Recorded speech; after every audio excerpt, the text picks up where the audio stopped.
আগামী দিনে জনাব তারেক রহমানের হাতকে শক্তিশালী করে আমরা সবাই ঐক্যমত্যে এক হতে আগামী দিনে যেন ধানের শীষে বিজয় নিশ্চিত করে রাখতে পারি। আগামী দিনে যারা ধানের শীষ ক্ষমতায় আছে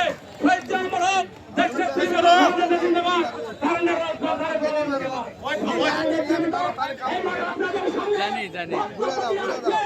মেলা গুলালি